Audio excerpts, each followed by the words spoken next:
Hello guys, आपका Prachi Bharti haunted story में स्वागत है। और आज की वीडियो होने वाली है बहुत ही इंटरेस्टेड। तो चलो वीडियो स्टार्ट करते हैं। सफ़र भाग 2। एक ऐसा तांत्रिक जो नर प्रसाद से भी ज़्यादा शक्तिशाली हो, कहाँ मिलेगा, यही सोच रहा था अनुज इसी उधेर बुन में अपने घर जा रहा था। वहाँ उसके पिता रामपाल जी ने कहा, अनुज मैं चाहता हूँ तू कल शहर वापस चला जाए। मैंने सुना है कि तू अपने दोस्त की मौत का बदला उस नर प्रसाद से लेना चाहता है। इस सब चक्कर में मत पड़ और शहर चला जा। पिताजी आप बात को समझिए, यह सब मैं अपने दोस्त के लिए नहीं कर रहा हूँ, बल्कि इस गांव को नरपिशाच की चुगल से मुक्त कराने के लिए कर रहा हूँ, अनुज ने अपने पिता को समझाते हुए कहा। रामपाल जी ने गुस्से में उसे डांटा, मैं तुझे जो कुछ कह रहा हूँ बस वही कर। कल अगर तुझे कुछ हो गया तो मैं क्या करूँगा। आज तक उस तांत्रिक से कोई नहीं जीत पाया, ना जीते जी ना उसके मरने के बाद। अनुज बहुत डर गया था, वह अपने पिता के गुस्से को जानता था। अनुज बोला, पिताजी मैं शहर चला जाऊंगा, लेकिन किसी को तो आगे बढ़ना ही पड़ेगा। आप गांव वालों से कहिए मेरा साथ दें। अगर सब मिलकर इस समस्या से निकलने की कोशिश करेंगे तो हम बच पाएंगे, नहीं तो एक ना एक दिन पूरा गांव उसका शिकार बन जाएगा। रामपाल जी बोले, ठीक है, कोई कर लेते हैं, पर मैं गाँव वालों से बात करूँगा, लेकिन तो कुछ भी अकेला मत करना। अनुज मान गया। अगले दिन गांव में पंचायत रखी गई। उसमें फैसला हुआ कि गांव के 4 आदमी दूसरे गांव जाकर तांत्रिक को ढूंढेंगे। उनके साथ अनुज भी जाएगा। अगले दिन अनुज अपने साथ गांव के 4 लोगों को लेकर सुबह ही निकल गया। वे सब दूसरे गांव गए। कई तांत्रिकों से मिले, लेकिन सभी ने मना कर दिया, क्योंकि वो सब उस तांत्रिक को उसकी शक्तियों के बारे में जानते थे। इस बार में शाम होने लगी थी, तभी एक गाँव वालों ने कहा, हमें वापस गाँव चलना चाहिए। अगर अंधेरा हो गया तो वह नरपिशाच हमें भी नहीं छोड़ेगा। उसे सब पता होगा कि हम क्या कर रहे हैं। सबने उसकी बात का समर्थन किया और एक गांव की ओर चल दिए। गांव तक पहुंचने से पहले ही अंधेरा होने लगा। यह देखकर सभी डर गए। अनुज ने चारों को रोका और कहा, भाइयों अंधेरे में जाना ठीक नहीं है।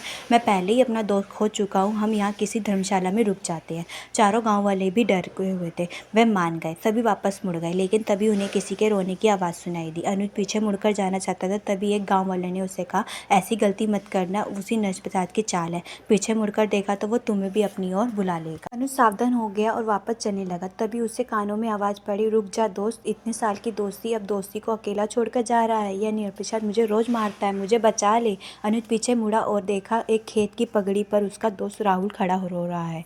उसके कपड़े फटे हुए हैं, उसके कपड़ों पर कई जगह खून लगा था, उसके हाथों से भी खून बह रहा था। अनुज रोता हुआ अपने दोस्त की तरफ तेजी से भागा, लेकिन गाँव का चारों लोगों ने उसे तेजी से पकड़ लिया। अनुज चिल्लाने लगा, छोड़ो मुझे, मेरा दोस्त बुला रहा है, मुझे उसे छुड़ाना है। तभी एक गांव वालों ने उसे थप्पड़ मारा, बेवकूफ़, तू तो मरेगा ही और हमें भी मरवाएगा। वो तेरा दोस्त नहीं, नरपिशाच ने उसे अपना चेला बना लिया है।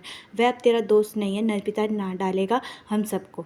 अनुज की हालत खराब हो गई थी, वही जमीन पर बैठ गया। एक ने उसे पानी पिलाया, उसकी आंखों से अब भी आंसू बह रहे थे। 2 आदमियों ने उसे उठाया और अपने साथ लेकर आगे बढ़ गए। पांचों अब एक धर्मशाला में रुक गए और सुबह होने का इंतजार कर रहे थे। उन्होंने फैसला किया कि उसमें से बारी बारी एक जागता रहेगा, कहीं अनुज उठकर उधर न चला जाए। अनुज की रखवाली करना जरूरी था। अनुज गहरी नींद में सो रहा था, तभी उसने सपने में देखा कि वह नरपिशाच राहुल को मार रहा है, अपने नाखून उसके शरीर में गाड़ रहा है, उसका खून पी रहा है। राहुल अनुज अनुज पुकार रहा था। अचानक अनुज की आंख खुली, वह दरवाजे की ओर भागा। एक आदमी ने सबको शोर मचाकर जगा दिया, फिर चारों ने अनुज को पकड़ लिया।